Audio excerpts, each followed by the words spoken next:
Today we are focusing on one of the most important medication classes in mental health and primary care, Selective Serotonin Reuptake Inhibitors, also called SSRIs.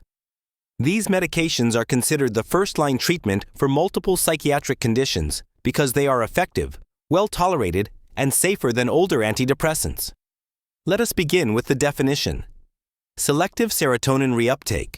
Inhibitors are antidepressant medications that work by increasing the amount of serotonin available in the brain. Serotonin is a neurotransmitter responsible for mood regulation, emotional stability, sleep, appetite, and impulse control. In many psychiatric disorders, serotonin levels are functionally low, meaning it is removed from the synapse too quickly.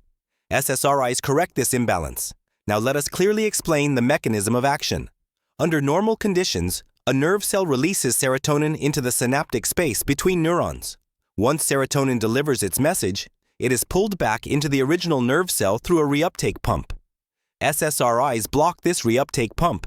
As a result, serotonin stays in the synapse longer and continues stimulating the next neuron. This increases serotonin availability, enhances neurotransmission, and gradually improves mood and emotional regulation. A critical NCLEX point is this: SSRIs do not increase serotonin production. They increase serotonin availability. Now, let us discuss what SSRIs are used for, also called indications.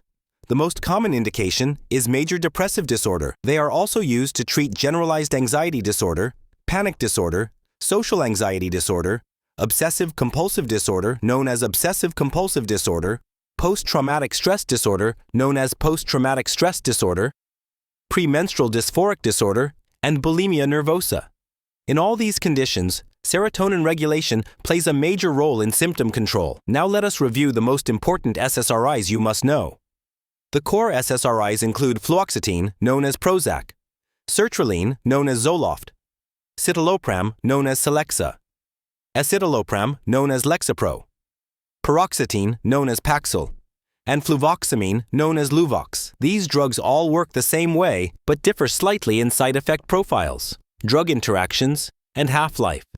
Next, we discuss the timeline of therapeutic effect. SSRIs do not work immediately. Patients may feel mild changes in sleep or appetite within the first week, but true antidepressant effects take 2 to 6 weeks. This delay is related to gradual receptor adaptation in the brain, not immediate serotonin levels.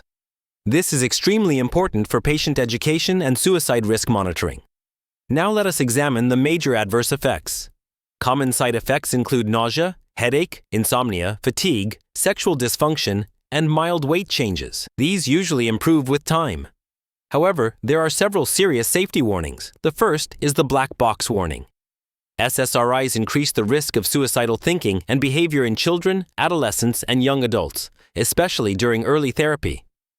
Patients must be closely monitored during initiation and dose changes. Another life-threatening complication is serotonin syndrome.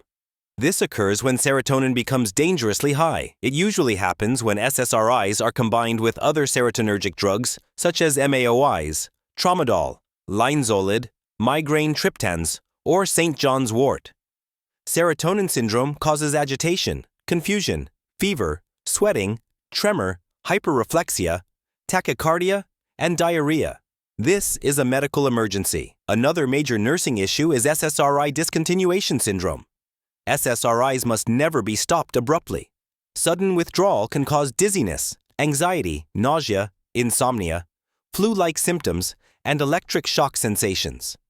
Medication tapering is required. Now let us connect SSRIs to real-world nursing practice. A patient diagnosed with depression will likely start low and be titrated slowly. The nurse must reinforce daily adherence, explain delayed onset of benefit, monitor mood changes, assess suicide risk, and evaluate for serotonin toxicity. Teaching must include avoiding herbal supplements like St. John's wort and reporting new medications. Let us finish with one powerful NCLEX summary statement. SSRIs improve mood and anxiety by blocking serotonin reuptake, increasing serotonin availability at nerve synapses, and restoring emotional balance over time.